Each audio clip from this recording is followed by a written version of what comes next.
Hello, and welcome to today's conversation about innovating for behavioral health. My name is Maura Little, and I am the Executive Director of Cambia Grove. Cambia Grove is a division of Cambia Health Solutions and serves our communities as a healthcare innovation hub focused on removing barriers to support the advancement of impactful healthcare innovation. There are many barriers preventing healthcare innovation from taking root. One of those barriers is simply the opportunity for entrepreneurs to connect and learn from individuals who work in the healthcare system. Our Trails competition works to solve for this disconnect by providing promising startups access to real-world feedback. Past winners have been embedded into the system, spending weeks job shadowing to better understand how solutions can integrate into the current workflow. Other winners have been linked into the community to strengthen cultural appropriateness and the ability to serve diverse populations. When we formally launch our 2021 Trails competition this fall, our competition will focus on behavioral health. We know there is an incredible need in behavioral health, and these needs have only been accelerated by the pandemic. Joining me today to discuss how innovations can better support behavioral health is Cambia Health Solutions Chief Medical Officer, Dr. Marion Couch. Marion, it's great to have you here. Thank you, Maura. Pleasure to join you. So let's get started. First, I've had the opportunity and pleasure to get to know you over the last couple of months. For our viewers, tell us about yourself and your role at Cambia. Thank you. I am not only the Chief Medical Officer at Cambia, but also the Senior Vice President of Healthcare Services. And that spans our 4 regions, Blue Cross Blue Shield plans, and also the greater Cambia company. I get to work a lot on strategy. And so this is where the behavioral health strategy falls into my lap and with my wonderful team. So happy to join you. This is an area of intense focus for us. And in fact, when our CEO, Jared Short, goes and meets people out in the market, this is one of the things that is always brought up with him. It's really front of mind for so many people. Yeah, absolutely. And you have a long career and long history in healthcare and services. Yeah. So I'm a trained surgeon, but I've worked in medical groups for almost 15 years as a senior executive. And I was chairman of 2 surgical departments and practiced. I really spent over 30 years practicing. Most recently, I was at the Centers for Medicare and Medicaid Services as the senior medical advisor in the office of the administrator. And there we were making policy decisions for that $1.3 trillion agency. So it was quite a wonderful experience. But they're struggling with how to address this big surge in mental health and behavioral health needs as well. So it's something that's as pandemic as the pandemic. It's all across the country. And I'm sure we'll get into it, but the pandemic, unfortunately, has just laid bare the problems with it. It was something that was just a huge issue before the pandemic, and now it's just become even more pronounced, and it's something none of us can ignore. So it might be a moment for great innovation, to be honest, Maura. Fantastic. So as I mentioned, this year's Cambia Grove's Trails competition will be focused on behavioral health. From a basic 101 level understanding, can you please explain the difference between mental health and behavioral health? So I think I mentioned that I'm a trained surgeon. So, I try to stay within my lane, but there's a great reference, and it's with the Health and Human Services Department, and it's called mentalhealth.gov. So mentalhealth.gov is a great website for you. And the way you might want to think about it is behavioral health is a big umbrella, and it covers the promotion of mental health, resilience, and well-being. So it's the way in which our habits impact your well-being. So that's eating and drinking, and choices you make about exercising and your addictions. And mental health is really the intersection of family health. You know, you have a family history, and then you have brain chemistry, and then you have life experiences. And those all weave together and determine how you make choices, how you handle stress, and how you relate to others. And often mental health, again, as a section under behavioral health, often carries a diagnosis with it. So again, well-being might be something we consider when we talk about behavioral health. And then with mental health, it's often thought of as a diagnosable issue that is often mild, moderate, or severe. Interesting. So for behavioral health, the factors that go into behavioral health must be pretty broad. Are there few key factors that innovators in the space need to really pay attention to? You know, I would think that helping people with resilience and well-being is where they might want to focus. And that sometimes is a group that we call the worried well, but there's nothing wrong with being the worried well. So thinking about how to help people always improve their well-being and their resilience is something that every single person that I could imagine, every single person should do. So if you're an innovator, that might be a great place for a virtual app. You know, I there's an article today actually in one of the popular news feeds I get, and there's 20,000 apps for behavioral health. So there's great innovation in this area, but for many of us trying to find out a way to seek out better well-being and better ways to cope with things is something that every single American could use. So that might be an area where you have a huge audience, potentially a huge market share. Yeah, but with 20,000 apps, I mean, that's a pretty crowded space. The need is great though, Maura. The need is great. You know, I think that's in response to this incredibly great need. And I know we're going to go into it, but it's just phenomenal. It's just really impressive, the great need we have in this country for help with behavioral health. It reminds me of the word I just learned yesterday. One of my colleagues brought it up, is languishing. And there is another great article about putting a name to it. Does that fit somewhat into this? I would think so. And it's not part of it. Often we think of it as a social determinant of health, but if you think about it, if you're lonely or you feel isolated, you know, that's part of your well-being as well. So there's overlap in a lot of this. And so ways to address all of those things. I hadn't heard languishing, but it seems like a great term for this. And many of us were languishing for weeks and months. And I hope that is ending as we come out the other end of this pandemic. Absolutely. So let's talk about the need. Before the pandemic, we, as a healthcare community, really recognized a need. Pandemic, fast forward, we're a year and more into the pandemic, depending on where you started geographically. The healthcare community, where are we as a healthcare community in terms of meeting the needs of behavioral health services? And I guess the follow-on question is around the 20,000 apps that are already available. So where are we with meeting that need with so many different variations? So let me start with where you ended. And I think what I'm about to say will paint the picture that none of this is easy. And addressing someone's needs are not going to be maybe addressed by one app. So innovators are really going to need to understand that there's a spectrum of care. They're going to need to understand the nuances of getting that care and how to keep people healthy.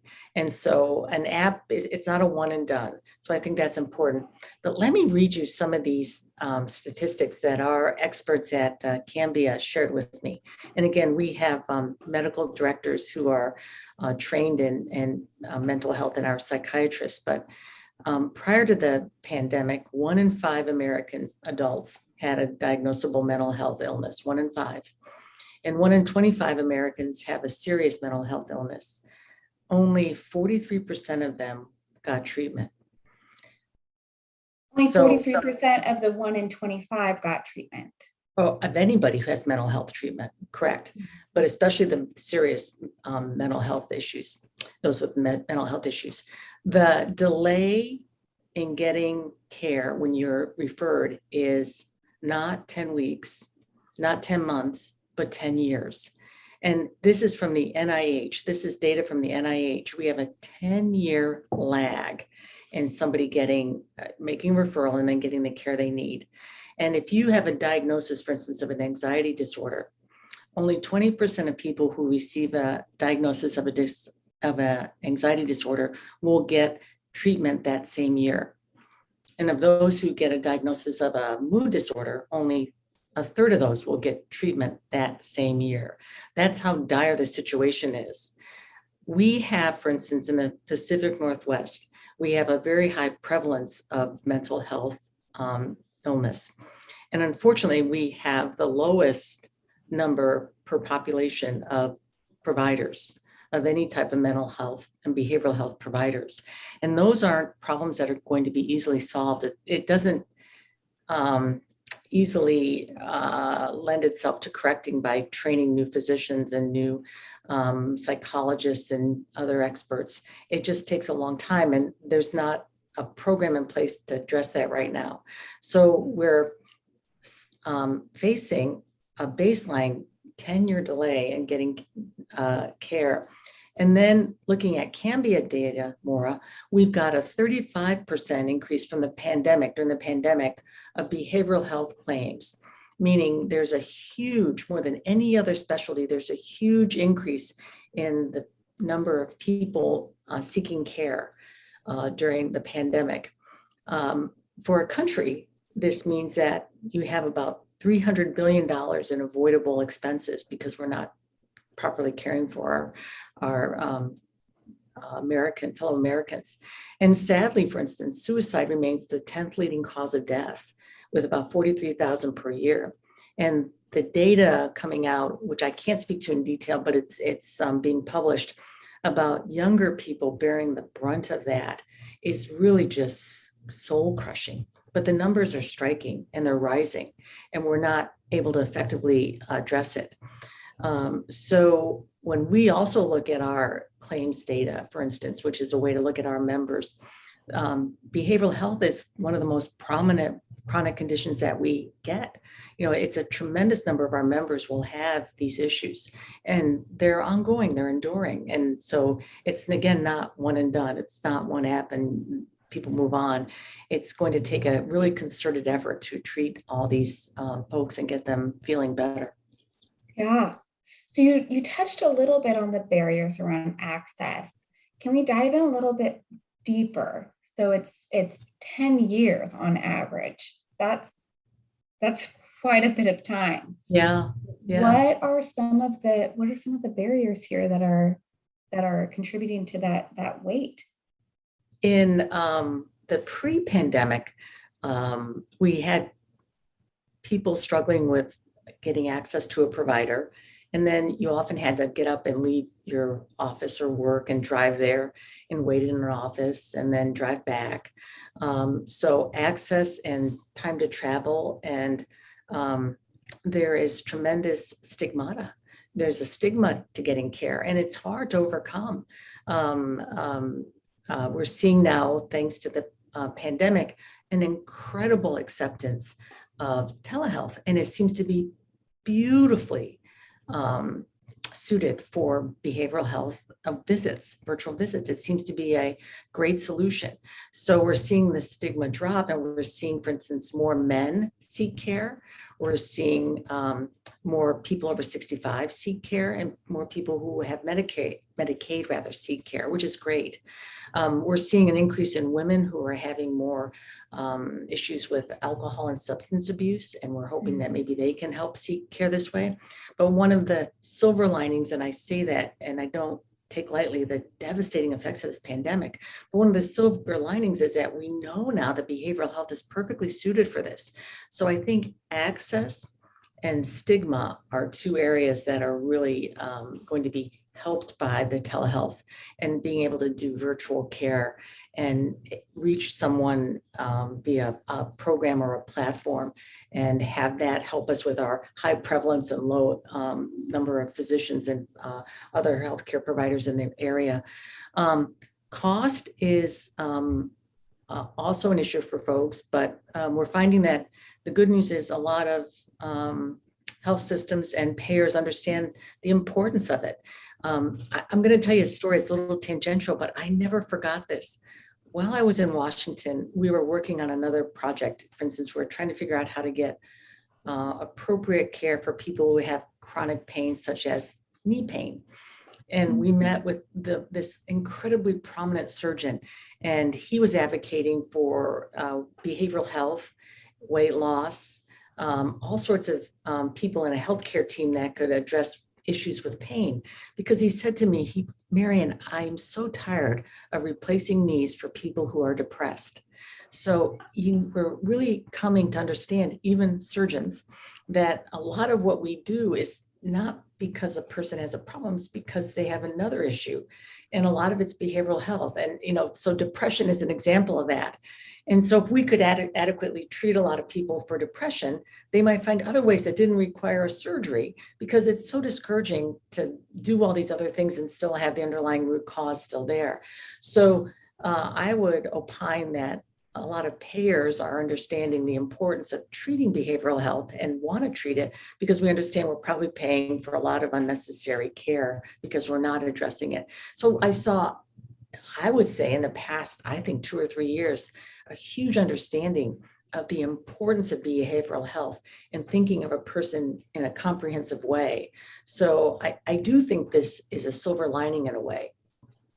That is fascinating. I wonder if there are, and the answer might be no, but if there are studies, you said that they're around the cost of delaying behavioral health due to the we're all one human. So how does that translate into what might be impacting you moving forward?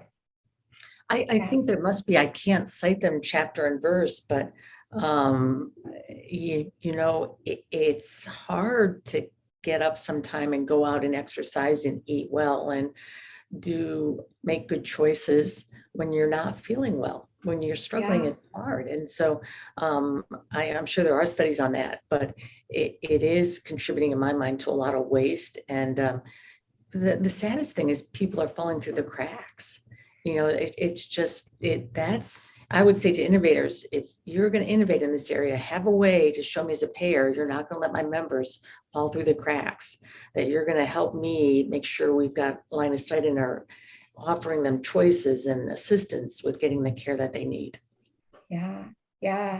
It reminds me also that the story reminds me of two trails competitions ago. We partnered with the World Congress, and we did a physician burnout focused trails competition, and we had plenty and amazing technology come and apply about how to streamline the electronic medical records and how to reduce clicks and so on. The actual winner of the trails competition was a solution that prevented people from entering into the ER. And so it was about how do you reduce the pipeline. Mm-hmm. So for those watching interested in trails competition, please take special note of Marian's comments around sometimes we're not just looking, sometimes there's an upstream solution, maybe. Yep. Perfect. Let's dive into one of your last comments about innovators who want to work with payers. As you've worked with many innovators in the past, what are some of the components of startups, of entrepreneurs that you've seen who are successful in getting their project rooted?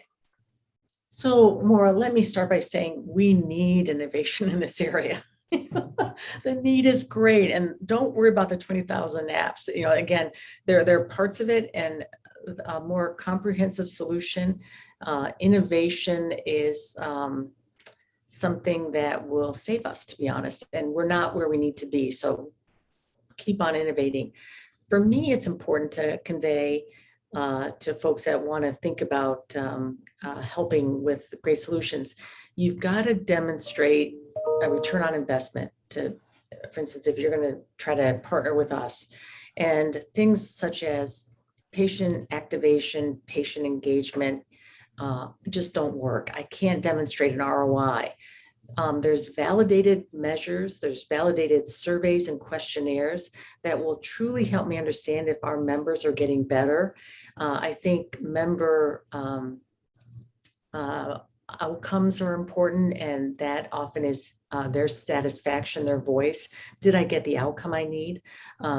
It's not exactly the same, but there's patient-reported outcome measures. But these are always good things so that we can talk about the return on investment, because at some point as an innovator, you're going to have to show that. Reduced ER visits, emergency room visits, reduced admission and readmission to the hospital. Again, and making sure the voice of the member/patient is there so we can understand that they're feeling better. They felt the impact of it. So again, validated clinical measures are important. To do that, you're probably going to need to work with an expert, a medical expert that helps you design. For me, if you're going to innovate, we're going to want to pay for innovation in delivery of healthcare. So make sure that healthcare delivery innovation is solid, has metrics with validated outcomes that we can map off of. And I think that's really, really important. And we're going to really want to make sure that there's safety and, again, good member outcomes when we think about assessing and looking at the return on investment. And safety sometimes requires you, when you accept the responsibility of innovating and offering a solution in healthcare, that you have line of sight on that member, and you're not going to let them fall through the cracks. In other words, it doesn't help me if I give you a panel of members to help get to care, and 50% of them fall to the wayside. I need to worry about those 50% that fall to the wayside. And so these are really, in my mind, really important members that we lean in on, and really important members to keep engaged. So I hope that that group of pieces of advice will help people as they think about the way we look at innovators and we look at products. Absolutely. We're about to close out. Any other last words or advice for people watching? So you were kind enough to say I've been doing this a while, and I have, over 30 years. It seems crazy, but it's true.